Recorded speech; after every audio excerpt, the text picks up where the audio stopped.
Right. 25 May 2022. And I would like to start by apologizing for the late start. And obviously, this is going to be very, very quick. I won't take a long time. In fact, this week, we're having a lot of load shedding here in South Africa. It's terrible. We're going for almost 4 hours a day without electricity. This is not something I expected here. I expected this like long back in Zimbabwe, but it's terrible here, especially in the evenings.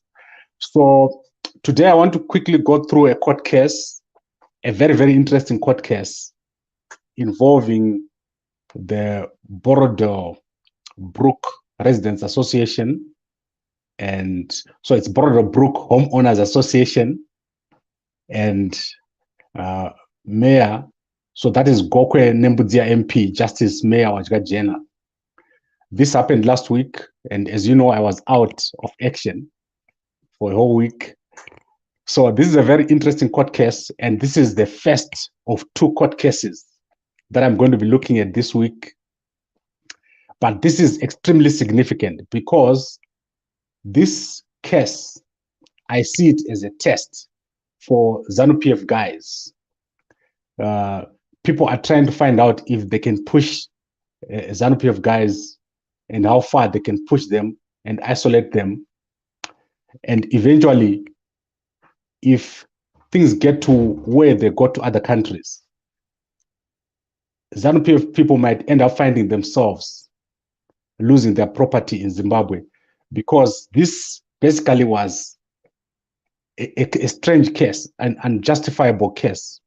How do you block someone from getting into their own house? I do not understand how this could happen, and the reasons that they blocked him. So Wadyajena has a house in Border Brook, one of the affluent areas in Harare.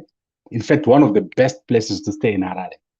And the block, so he was blocked from getting into the complex. And the reason was that he was making noise with his car, his expensive car. And so you block the person from entering the complex without giving him a chance to speak for himself, to be heard. So this was a very, very strange case, and due process was not followed. Lucky enough, the court dismissed. In fact, the court ordered Border Homeowners Association to give Wadyajena back access to his house. So to me, this is not a simple case. You can read the court papers at gambako.com. But to me, it's not a simple case of someone being stopped from getting into the complex because he was behaving in a bad way. The way I see it, this is a political case where guys from one side are saying, let's see what you can do if we block you from getting into your house. How much power do you have? Can you do something about it? And obviously, this could become a very, very bad situation if ZANU-PF guys can be pushed around like this. I don't see this as a case of Wadyajena, but as a general case of people wanting to see how far they can deal with the ZANU-PF person, if it's one person. So you isolate the one guy, you deal with him, and then you see what can happen. If you finish with this one guy, you go to the next guy. And this is going to be very, very interesting if ZANU-PF guys are pushed around like this in their own country where they're in power. So obviously the case was won. Wadyajena won in court. He was given back his tags. And there was an order that the Border Homeowners Association should never block Wadyajena again from getting into his house. So that case was finished, but they also blocked his builders. So they blocked his builders and his construction workers from getting into the complex where he's building another house. So Wadyajena is building a very, very interesting house. I think I've shown you guys pictures of his other house, the one that he's building. It's a very, very beautiful house there in Border. In fact, I wish I had some pictures here, which I could share with you. So a very young guy who's doing well, and an MP, but being victimized in his own complex where he's living with by people that I don't expect people to do this, especially other black people, to victimize another black person just because he's doing well. I look at it as a case of jealousy or jealousy. So that is what I am seeing here, like a case of jealousy. So we share this house. You can go and check it out. Unfortunately, I don't have any clear pictures. So you can see he's got an amazing house there, a mansion in Border Brook. But the case we're discussing here, obviously, to me, it looks like the guys in Border Brook, they want to see what can they get away with if they go after a ZANU-PF guy. Can they get away with it? If they get away with this one guy, then they go to the next guy and the next guy until one day you see a ZANU-PF guy losing his house or losing his farm or losing everything or having to flee the country. This is basically the case here. People testing how much power you've got, how much power can you really, or you're just a pushover. That's what is happening here. Right, so today I want to end it here. You can go to gambako.com and you can look at the court case. Mayor Justice Wadyajena, he took the Border Brook Homeowners Association to court and won. And then they came again and they tried to block his workers from getting the complex. You can imagine this is a complex body from hell. If you are living in a complex like this, probably stealing money from the residents and also doing all these kind of things. I want to look at this last comment here. Nyson is saying, if you break the rules of the complex, must be punished. That's not true. If you break the rules of the complex, you are taken before a board, you are written a letter, you are fined. Here in South Africa, where you stay, if you break the rules, there's a fine. There's no way they say you break the rules of the complex, then we'll block you out from getting into your own complex, into your own house. That is craziness.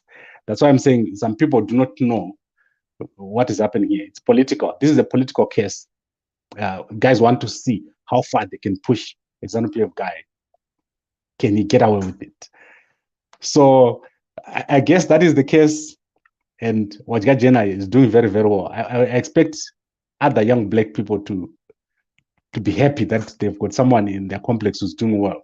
Where do you want people who do well to live? Do you want them to live in their own villages? They must obviously live somewhere near you. And if they got a big house, it's not a problem. You must work harder. Then you get another house yourself. You shouldn't say because someone has built a big house, then you feel like, let's push this guy out of this place. That's dictatorship of the worst kind. Right, that is it for today. I'm gonna end here.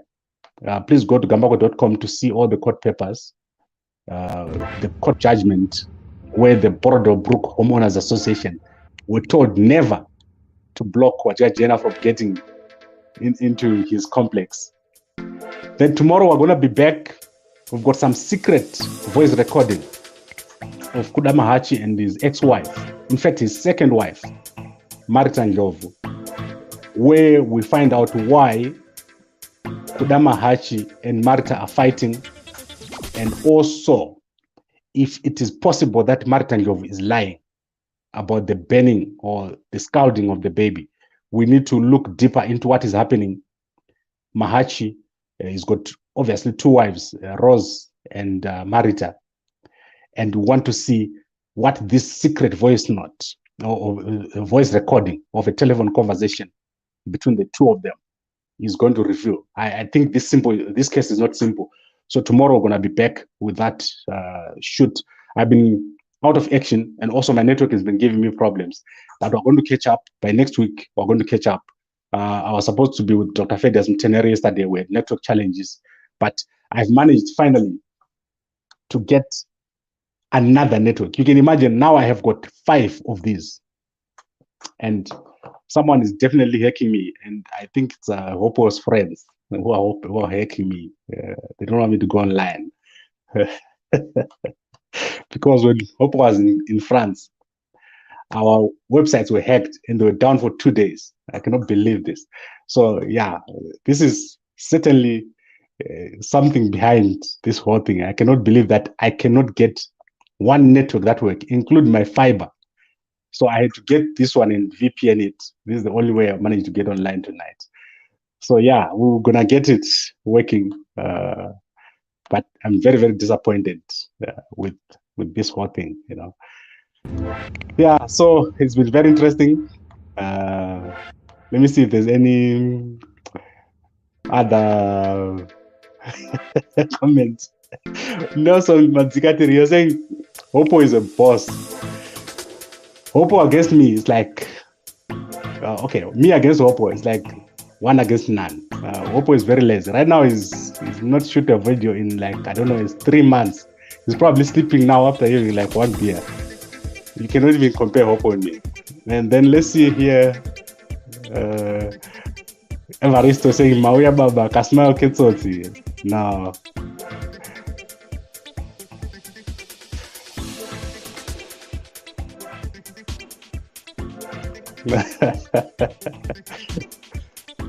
I really enjoy talking. Okay, guys, I'm joking about Oppo. Okay, I know you like Oppo.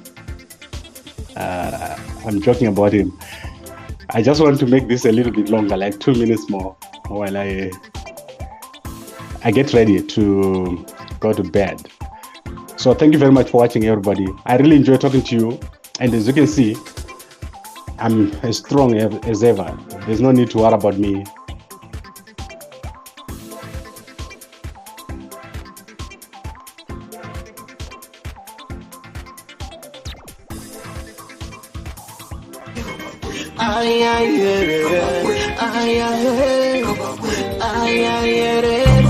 Uyo uko kuno abo pano mamuona kere nai anno pura meso anno pura tebe anno kaya marigi